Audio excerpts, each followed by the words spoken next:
What's going on, everyone? This is Kevin here, and this is my unboxing video of the T-Mobile Revvl 8 Pro. So this phone was launched in November of last year, so I'm a little bit late getting to it, but better late than never. So let's get started.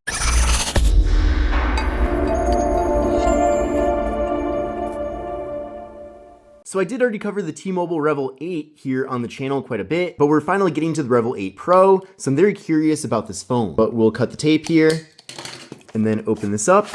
But you can see there's a lot of magenta here inside of the box. But there is this packet. We'll put that off to the side. Then we've got what appears to be the actual phone itself, which, yes, it is. And then there's nothing else in the box. So let's take a quick look and see what is in here. So we're getting a quick start guide. We're also getting a double-sided USB-C cable for charging and data transfer. And then finally, we do have a SIM card removal tool. And now time for my favorite part of every unboxing, removing that sticker on the front of the phone. Let's see here. Can I get that sticker off? Here we go. Woohoo! All right. So the display will never be cleaner than it is right now. But here is the phone. So we've got a nice matte finish on the back of the device. We've got the triple camera setup here in the corner. We've got the T-Mobile T logo in the middle. So we'll boot this up for the first time. We've got a magenta power button here. So nice touch, kind of sticking with that T-Mobile branding. So these T-Mobile branded phones, or the Revvl phones, are always really successful for T-Mobile. It seems like they're a big seller from generation to generation. So that's why we're now on the Revvl 8 series. But one of the reasons why they are so popular is that they're actually pretty decent smartphones. And typically these phones are offered for free if you're switching in to T-Mobile or Metro by T-Mobile. So lots of good promotions with these phones. And this device does have an in-display fingerprint sensor. So I'm adding my fingerprint in right now. A little bit sensitive, but there we go. It is starting to detect it. We've also got an option for face unlock, but I'm going to skip that for now. And here we go. We're now on the home screen of the device. Now I haven't yet connected to Wi-Fi or a network or anything like that yet. I just wanted to kind of get started here with the phone without a million things loading up at once. But already my first impressions are really positive about this phone. We'll set the brightness there to 100%.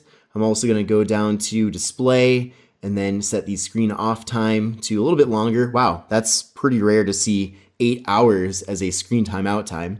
I wonder why they picked 8. You can also do screen attention here, so it looks like your screen will not turn off if you're looking at the phone. So that's kind of cool. I'm going to set it to 10 minutes for now, and then put in my fingerprint there. So again, a really nice fingerprint sensor with the phone, so it does work really well. But you can see how bright and vibrant this display is, and that's because this phone does have an AMOLED display. In addition to that, we are also getting a 120 Hz refresh rate with the phone, so a super fast and responsive display with the device. We've only got one page of icons right now, but we'll go down here to the display settings once again and see what other options there are regarding the refresh rate. Where is it? Right there. So smooth display. So it looks like you have the option to have smooth display off or keep it on, which it is on by default, getting that full 120 Hz. So again, really nice to see that here with this device. So it looks like right now for the T-Mobile Revvl 8 Pro, this phone does have an MSRP of $249, but it is free to new customers. So just like all the other various Revvl devices in the past, I am expecting this phone to be very successful for T-Mobile. So this phone is definitely designed to be kind of more of a promotional device. That being said though, it's still a good smartphone, and the actual specifications that we're getting here are certainly some decent ones. But again, with this phone, we are getting an AMOLED display at 120 Hz. It is a 6.8-inch display, so a very large display here on this device.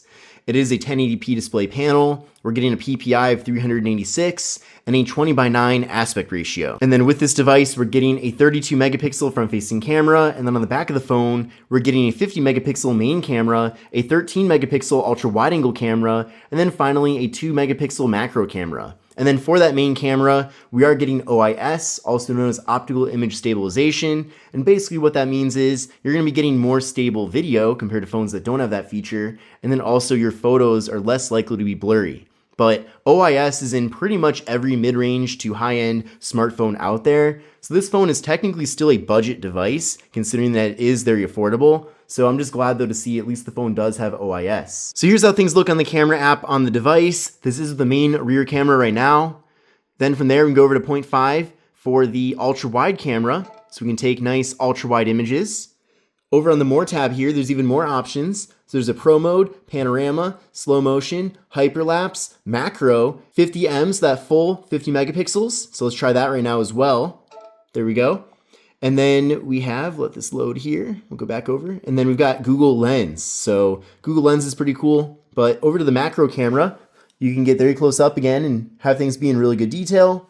So a nice feature to have there as well. So what's cool though is that even though the Revvl 8 Pro is meant to be an affordable smartphone, I do like at least that we're getting so many different features when it comes to the cameras. There's portrait mode here. You can flip around to the front-facing camera and take a selfie. There's me right there.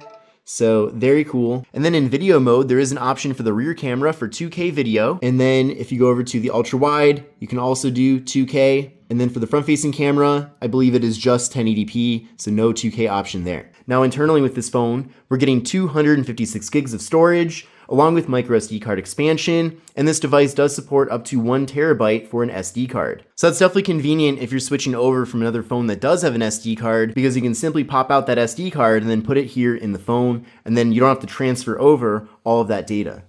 And then with this device, we are getting wireless charging, and it does support up to 15-watt wireless charging, which is really awesome. And then again, we've got an in-display fingerprint sensor, we've got face unlock here with the phone. The device does feature 8 gigabytes of RAM, along with the Qualcomm Snapdragon 6 Gen 3 processor. So overall, a pretty nice budget processor from Qualcomm. Of course, I gotta test this phone a lot more before I can really give you an idea of performance, but the phone was very quick to boot, and that's always a good sign.